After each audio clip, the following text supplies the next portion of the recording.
Hello students, welcome back. English honours के students के लिए जो अगला पोएम है उसका नाम है ब्राइट स्टार, जिसको लिखा है एक रोमांटिक पोएट जॉन कीट्स ने।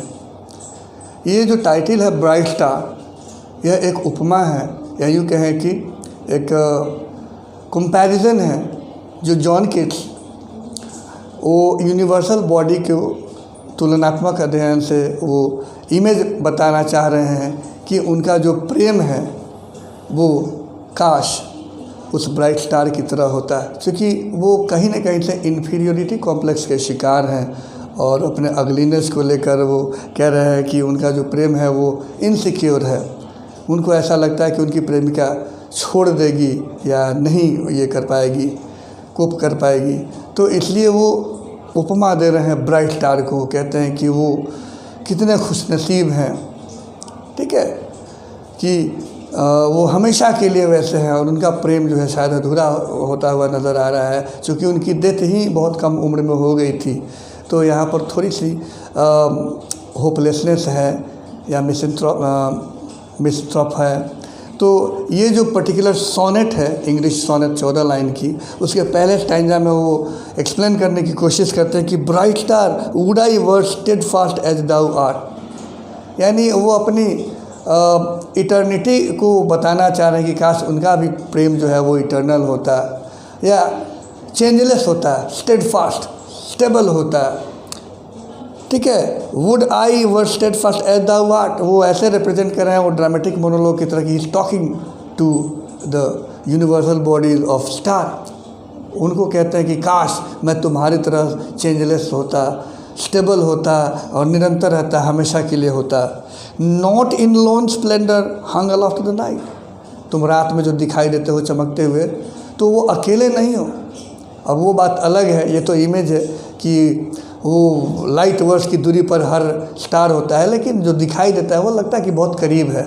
तो कह रहे हैं कि वो उनकी जो अकेलापन है वो इतनी ज़्यादा हावी हो गई है प्रेमिका की मिसिंग, कि वो तुलना कर रहे हैं उस स्टार से कि तुम जो हो रात में दिखाई देते हो चमकते हो, तो तुम अकेले नहीं हो, तुम खुशनसीब हो, कितने अच्छे हो कि ग्रुप में हो, बहुत सारे स्टार्स तुम्हारे साथ हैं और वो शाश्वत हैं, कभी ख़त्म नहीं होंगे।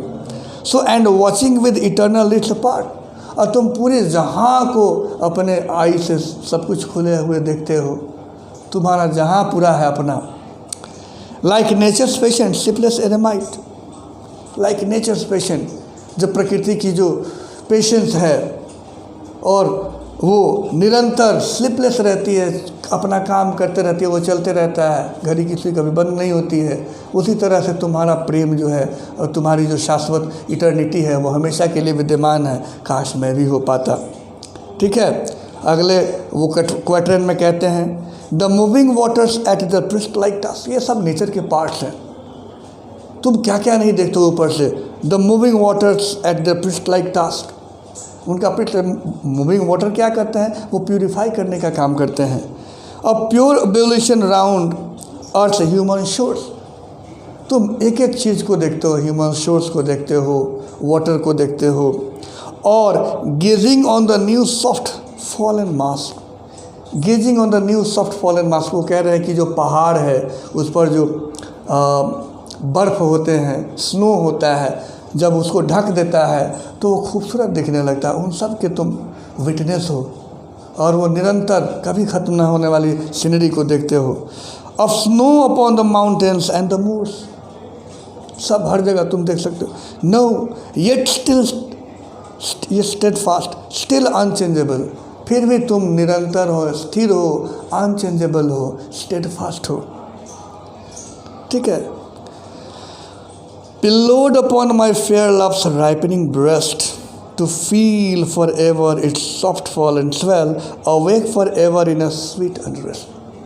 अब जो आखिरी तीसरा जो क्वार्टरन है उसमें अपनी लॉन्गेस्ट डिज़ायर को, वो लॉन्ग डिज़ायर जो है उसको वो उजागर करते हैं या व्यक्त करते हैं कि काश मैं भी, यानी वो जॉन कीट्स भी अपनी प्रेमिका के हृदय को वो महसूस कर पाते, सीने से लग के वो महसूस कर पाते, ठीक है। To feel for ever its soft fall and swell, जो ब्रीदिंग होता है, श्वसन होता है, उसके सॉफ्ट फॉल एंड अप जो होता है, उसको वो महसूस कर पाता है। Means he is missing the love of his beloved, awake for ever in a sweet unrest. और वो निरंतर इसी तरह से, जिस तरह से अवेक है, स्लीपलेस है, स्टार्स, उसी तरह से उसको देखते, उसको निहारते, इतना प्रेम भरा हुआ है। और लास्ट जो 2 लाइन की जो कॉपलेट है वो कहते हैं, still still to hear her tender taken breath. उसकी जो टेंडर टेकिंग ब्रेथ है उसको मैं सुन पाता, महसूस कर पाता। एंड सो लिव एवर, और इस प्रकार मैं हमेशा के लिए जीवित रहता है, यानी मरने के बाद भी उनका प्रेम रहता है। और अचानक बीच में से जुड़ा आता है, और एल्स सून टू डेथ, और अगर ऐसा नहीं हो पाया तो बेहतर है कि मैं मौत को गले लगा लूँ। बिना प्रेम और बिना प्रेमिका की ज़िंदगी का कोई मतलब नहीं है। वो शायद प्रेम में उनको धोखा मिल गया, तो इसलिए वो महसूस कर रहे हैं और बहुत ज़्यादा मिस कर रहे हैं। तो उन्होंने एक कविता लिखी, ब्राइट स्टार। शायद इसको उन्होंने यूनिवर्सल बनाने की कोशिश की, और कुछ ऐसी ही परिस्थिति होती है आम जिंदगी में, असल ज़िंदगी में। तो ये है ब्राइट स्टार का एक्सप्लेनेशन। अगले वीडियो में आप अगले पोएम के बारे में जानेंगे। So keep on watching, sharing and subscribing. Thank you very much.